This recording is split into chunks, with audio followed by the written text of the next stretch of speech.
You can count on that. You can count on that.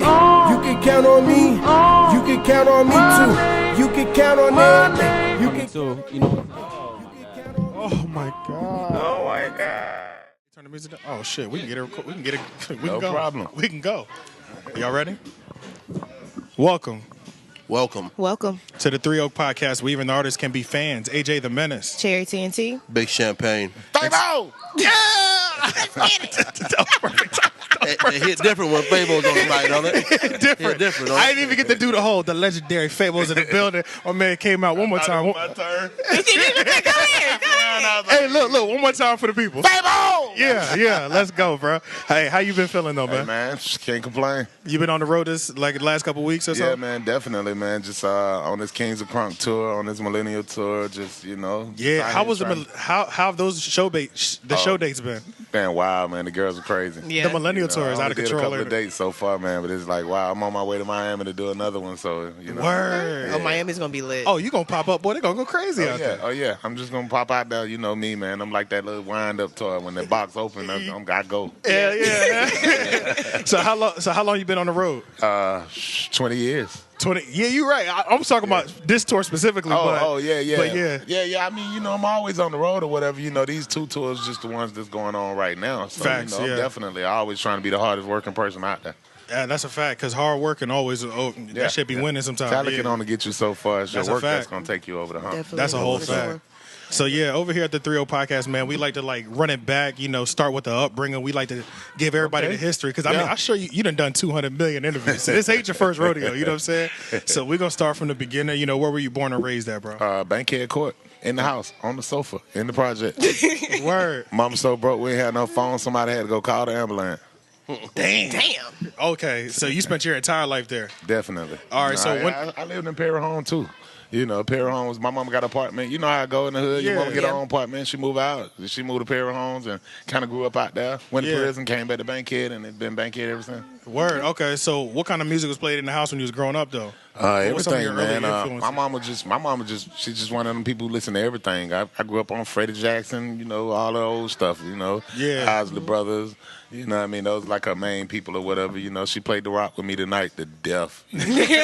But yeah, that was one of the ones I really remember. But yeah, she listened to old rap, Run DMC, all of that. She was just into whatever was on the radio. So you've always had like a love for music, and did Yeah. you always know you wanted to do it? Oh, I mean, you know, if your mama call you downstairs at 1 o'clock in the morning while they drunk, talking about, sing that damn song. Oh, Better it was do one of it. those. That's how I Lord, started. you was on the spot at every family function. Yeah, Okay, definitely. okay. So when did you actually start taking it seriously and like Oh, get I into mean, the you booth know, and all that? I was always in the chorus, the band. I played a couple of instruments. I was the drum major, you know, just Yeah. always around musically inclined, trying to make something happen. You know, that kid in the morning when you got up to listen to the breakfast announcements, Yeah. that was me too. You know, so Oh, damn. Yeah, so just you- always trying to make something happen. You feel Literally, me? yeah. You a hustler for Mad real. at my environment, trying to figure a way out. Okay, yeah, that's dope though.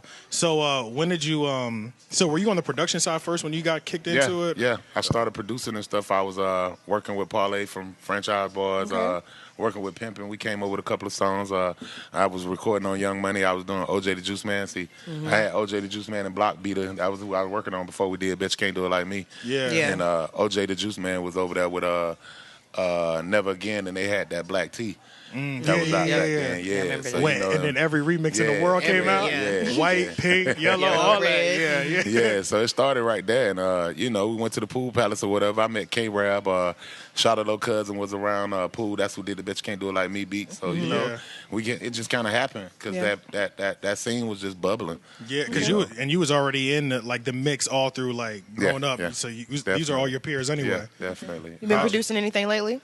Basically, you know, that's basically what I do. I get up every morning, I go in the studio, you know, before I leave out the house, and I'm always just trying to, you know, make something happen. Yeah. Yeah.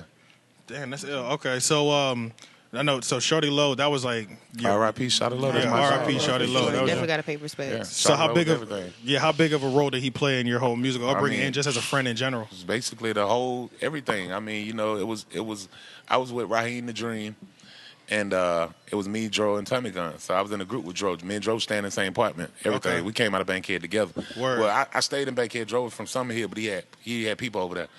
So they was always trying to get us freestyle against each other, whatever. So that's why our styles were kind of similar. Oh, okay. And we ended up kicking it or whatever, and we went to Raheem together, and that didn't work out. So I ended back up in Bankhead on the block, fighting and ended up going back to prison. So when I got out of prison that time or whatever, I ended up running back in the low. And, he built the studio from the ground, and we just kept working. Yeah. So you was out there battle rapping too. Yeah. That yeah. was the era then. Yeah. I used to just grab the mic and just go in there and I was just trying to get that $100. Yeah. Oh, yeah. I feel you, the little cash prize. Yeah.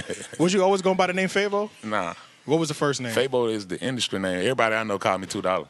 That's my name, period. And that's why you went back to it recently. Nah. It's just my name, LaFabian, and people from the hood call me Fabo and stuff like that. But everybody I know call me $2. Like my mom, everybody call me $2. Where'd they get that from? $2. Where'd that come from? I'm what you know about, but don't fuck with. I can double the cost of living. It goes on and on and on. Okay. Okay. So let me ask you. Being with the Millennium Tour coming back, I gotta ask you: have some of those Laffy Taffy girls turned into raisin cakes? I know some of it ain't quite the same. I know them tops don't fit the same, player. You had to send some of them to the back. Hey, you can't be up here shaking It's funny nothing. you said that, man. They all look just the way they look in 2004. They're just as beautiful as ever. Oh man, Yeah. So somebody dropped the engine out of that Cadillac. All right. I'm gonna let you do that though.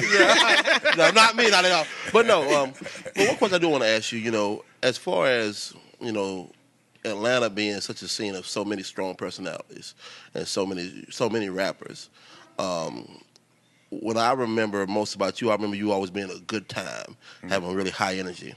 But, at the same time in Atlanta, you can't be, just, there's no soft rappers. Yeah. So how was it, coming up with that time from then to now? Is there a difference in the culture that you notice, or are you just been able to float through? I mean, it's gonna be the same everywhere you go. It's in every hood you go to, you're gonna have that bad dude. Everywhere you go, you're gonna have that gang. I mean, I always say, man, if you go to the club and you going to perform and one of your partners go look for the gas or go look for the powder, he just brought the game to you. You feel what I'm saying? Yeah. So Right, yeah. He inviting it. I mean, you got that cat that play basketball. He walk by the trap every day. You see him dribbling this ball. Don't nobody mess with him. I mean, if it ain't for you, it ain't gonna bother you. Sure. Niggas kind of respect that. Sometimes it bleed over.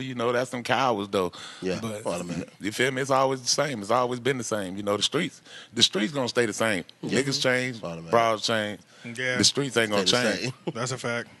Maybe It that's just might not be vintage. Main Street. Yeah. It not as Main Street or out on the Front Street like it used to be as much. Probably. Yeah. They try to hide it a little bit more now. Man, I used to walk down the street playing my cymbals.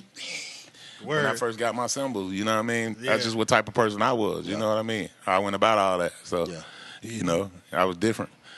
Yeah, I mean, because Complex said you was one of the major influences in the rap sound. Like, you changed the game. So, All them cats used to stay at my house. word. So, did y'all have one of those, like, compounds where it was, like, your house was the spot that everybody had to pass through? And I mean, it just Not have to, depends. but you know what I mean, though, At yeah. different times, it was Shada Low had the bass. See, it was different. See, That was home you gotta, base. Nah, you gotta just. It's the way I'm saying it. It's like McDonald's. Like I want to say like McDonald's. Like Yeah. ever since I was in elementary school, Shada Low had McDonald's Okay. in our neighborhood. So Okay.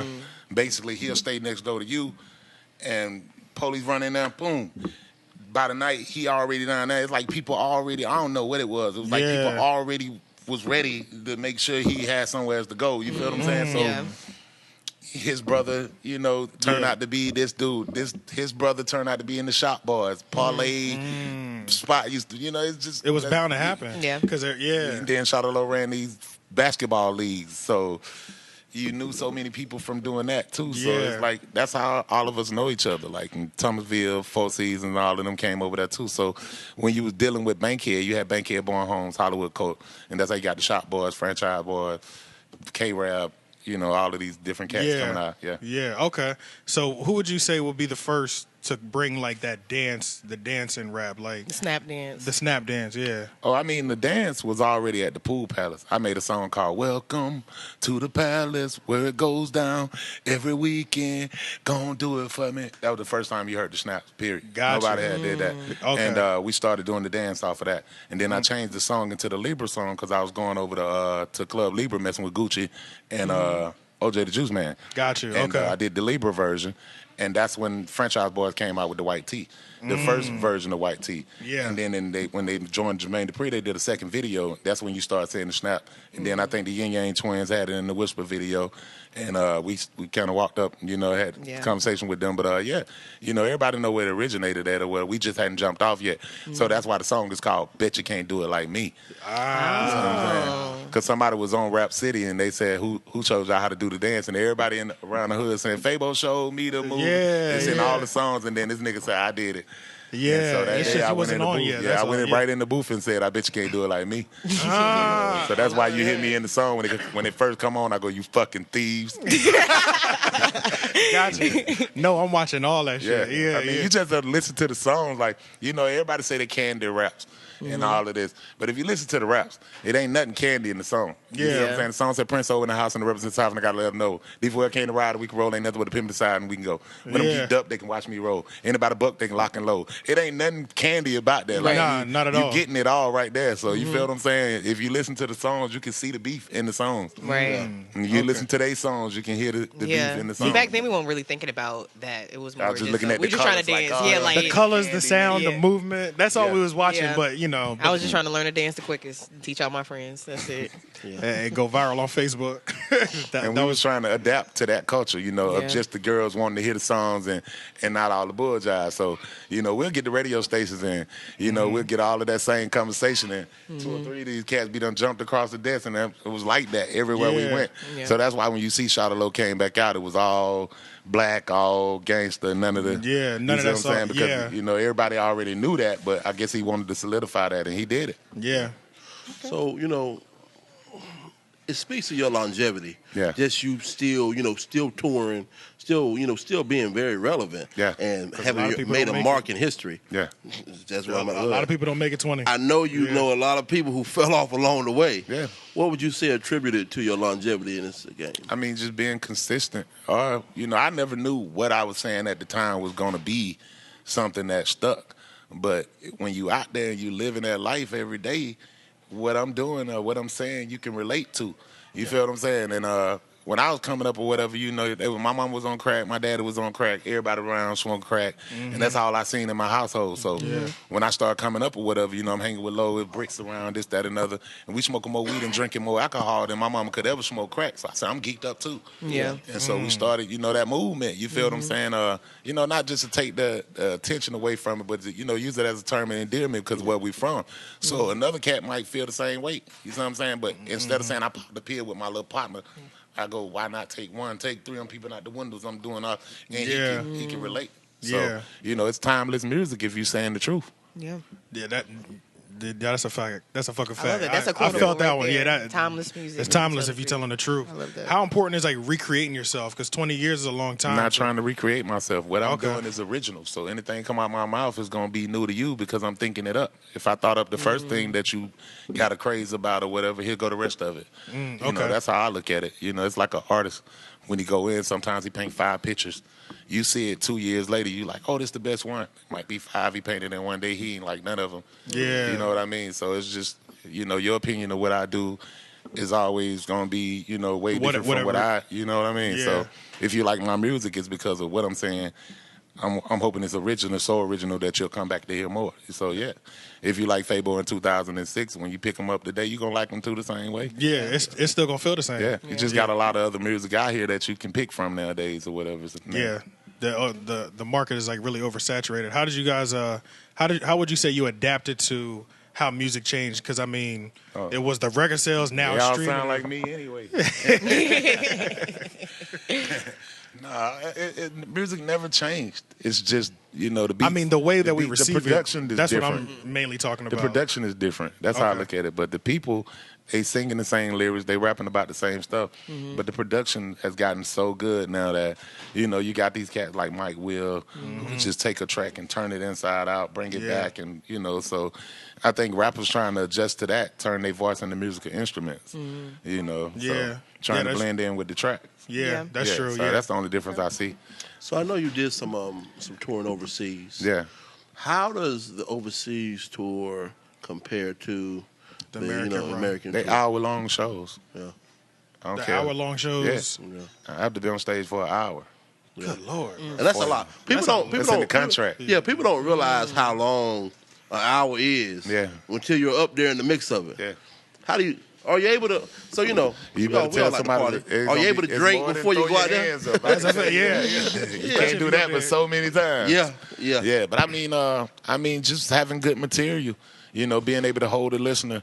Being an entertainer, being a performer. You feel what I'm saying? And I think the difference is over there, they pay more attention. You got to think of it as a black man. Once I get out the plane, I'm a god anyway. Yeah. Because in the whole world, they make you look like you's the plumber, the carpenter, the dude that washed the car, this, that, and the other. So when somebody from another country see you, they automatically feeling like, oh, he must be a billionaire.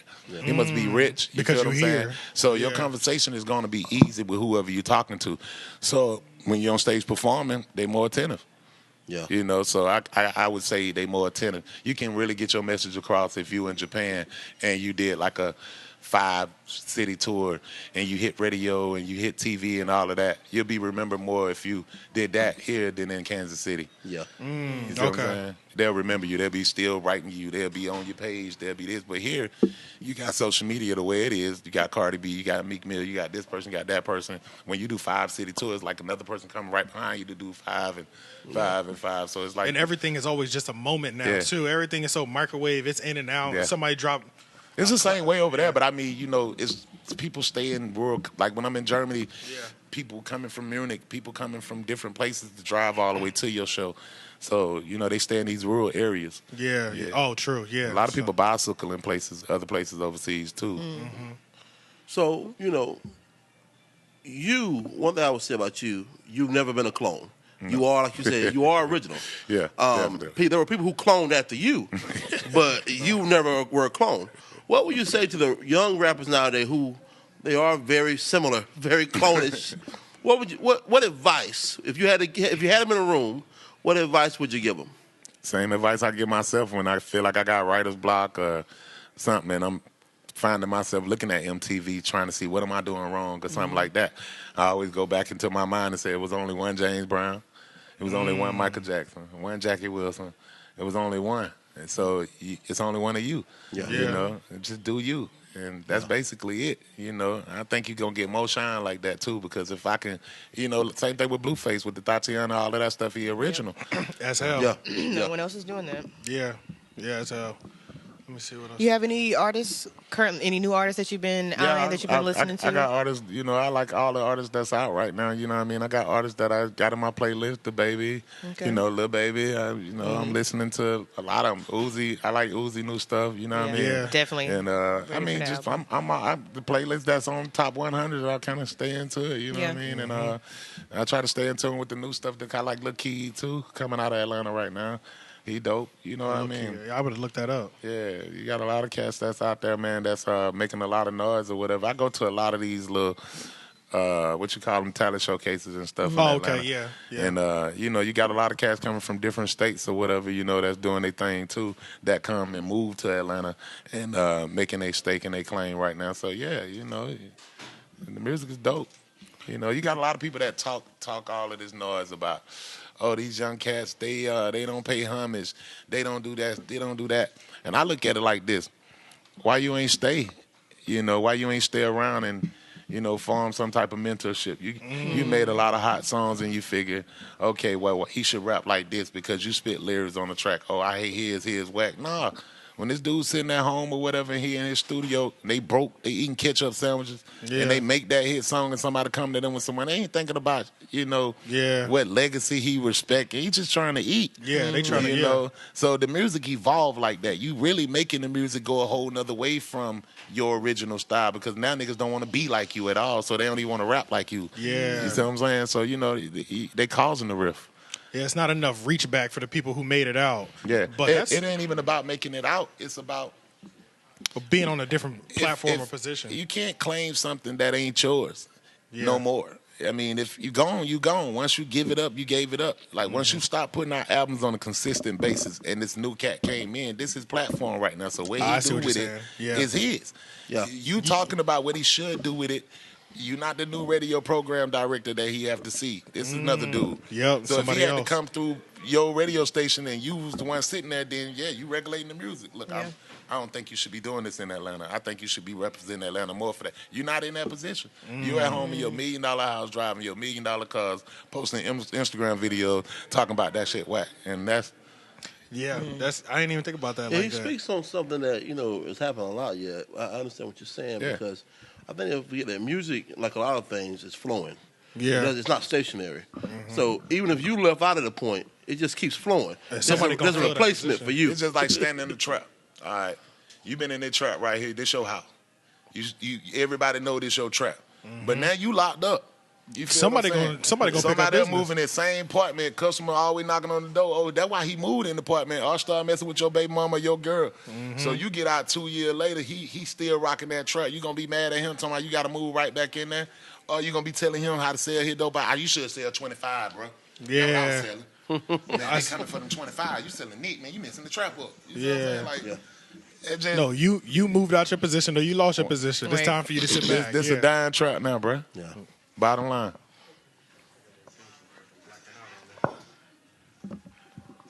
Yeah. So while you're on tour right now, you're going to was it Rose Bar tomorrow? Yeah, or Rose Bar tonight. Rose Bar tonight. Yeah. You about to have that bitch turned out, huh? Yeah, it's gonna be crazy. I hope. Shout out to the homie Tim. Yeah, shout out to the homie Tim, yo. What was I about to ask? You already asked that. We burned through these questions, boy. I'll ask you a really serious question. I know, and only you would have the answer. Yeah.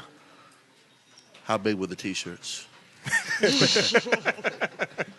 I couldn't find a T-shirt for 3 years. 3X? Because y'all had the city lit. Every little nigga had a 3X T-shirt. It was a T-shirt shop right by the D4L studio. Moot B bought it. Man, I know they made a lot of money. Yeah, Y'all T-shirt made shop. everybody eat. Oh, I remember what I wanted to ask. The culture in Atlanta been running shit easily for the last 10 years probably.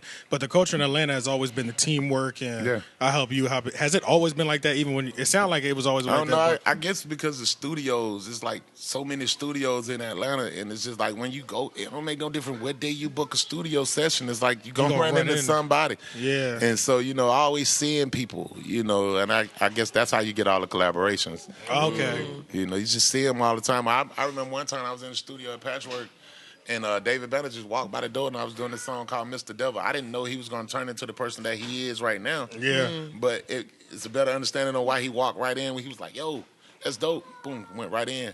And he laid his verse. And the song was like, Mr. Devil, can I talk to you? And I was like going through all these scenarios. What is AIDS? Why is it taking my friends? What is it? And he heard all of that and came in and just dropped the verse. So.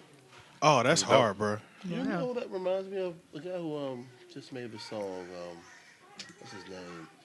He was speaking to God about. Jordan Lucas. Yeah. Jordan Lucas, Devil's Work. Yeah. That's crazy how some of those are. Yeah. Yeah. It is. Yeah. I said the same thing. So let me ask you this. I just had it. Man, I just had it. I hate it happens. You spoke about David Banner's transformation. Yeah. So now, 20 years ago, I think rappers were given a period where they could be not as in touch with what was going on around them. Yeah. Based on the state of how things are today, outside of rap, what do you do to keep everything going, to keep everything, in touch? Because it's so much the streaming companies, they trying to rob y'all. Yeah. The labels trying to rob you. Then you got your own people trying to sometimes work against you. Yeah. What do you do to keep everything smooth and keep your team moving fluently? Oh, I mean, just be you. You got to handle your business. That's just basically it. You just got to handle your business outside of rap. That's what I do. Yeah. I'm not one of them people who go, I got a restaurant, I got a shoe store, I got a this. I just tired of the climate, period, and I keep all my business to myself. So I feel you. What I do outside of rap has been keeping me very happy. You know, I like for it to stay that way. Yeah. You like to be at work and then clock out and do your definitely. regular life. When I take the rap uniform off, you do not need to see what I do after that. Yeah, facts. You know? Yeah, and that's how it should on be. a need to know basis. It should be a healthy balance. You know, some people, Instagram and the way social media moves, it's like the consumer demands we see what you doing in your personal life almost. That's and why some I people just fall post into that rap pressure. stuff. Yeah. Yeah, if it It's ain't the working, people you're not who posting. want to, you know, it's like, you know, I've been asked to do love and hip hop and all of that. I thought they cool shows or whatever. It's just not for me. You feel what I'm saying? Yeah. Just, you know, I feel like once you do something like that, it's gonna define you. You right, dog. Yeah, you right. When you get to one of them, it's like you don't need that, bro. Yeah, you right. I think they put those shows out to kind of propel the clown culture that's going on in the world right now.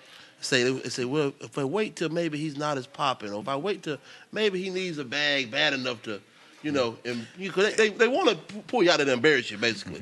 But Some they kind of really nonsense. Either your personal relationship They with can't your women. embarrass you when you sign the contract. You're doing whatever. You to You're embarrass doing it to yourself, yourself. really. And honestly, I feel like it's the people that they're getting on there. They're preying on the people who want the attention, because most of the people that are back that are from an era where you've been 3 times platinum. We know your bag is good. You know what I'm saying? It's like, but some of them people who got that weak, you know, they just like they need that attention. Those are the ones that sign that went out contract because they probably good, house paid for, all that shit. You know what I mean? But they don't. It kills them that they're not being talked about every day. But Attention's if you, a motherfucker. yeah, attention's a motherfucker. It's the craziest. Attention is It's the newest drug. Yeah, I mean, basically, you know, money used to be the new high, but Yeah. I think nowadays, you know, a nigga kill you for attention before he kill you for money. That's a fact. That is a whole fact because they do some goofy shit and then post it Go right on online. Facebook Go to or go Facebook. live. Yeah. Do it on live. But that live shit Yeah. is crazy, dog. But yeah, we about to get you out of here, man. Any last words you want to get everybody? Hey, man, yeah, shout out to everybody listening to the 3-0. It's yeah, going yeah, down. yeah. I appreciate that, man. Now, we were told that, you know, while you're on tour, you have a gentleman touring with you, Young Prophet. Nah, Young Prophet ain't on tour with me. I just so happened to meet Young Prophet, and I was listening to the Eric Sermon album that he had or whatever. I thought it was dope. Yeah, okay, yeah. Shout out to Young Prophet. Yeah, shout out to Young Prophet. Yeah. What can we, so all your stuff, where can we find all your music at? Oh, geekcity.com, GIKCITY, city.com. I am FABO on IG, FABO Geek on Twitter. I'm verified everywhere, so go check me out. Facto. And this is FABO. Come on, now. Y'all know who it is. You know what I'm saying? Hey, he gonna turn up at the Rose Garden tonight. And, yeah. Still got it. Hell yeah. Hey, man, we appreciate you coming through, my No G. problem, man. Hey, next time you come to the city, you got to come fuck with us again. Definitely for sure. I All right, appreciate y'all for having me. Yeah. And this is 3-0 Podcast. Like, comment, share, subscribe on everything. Peace. You just watched well, we could start over if you'd like. Hey! You just watched the 3-0 Podcast instead of listening to it. You just watched the 3-0 Podcast. Okay. Thank you for watching the 3-0 Podcast. If you like what you just seen, you should hit the subscribe button. It's right there. Look. It's right there, bro. It's right Y'all there. see it, right? It's right see there. it, right? Yeah. It's right there. Yeah. I think they see it, but I'm not sure. Yeah.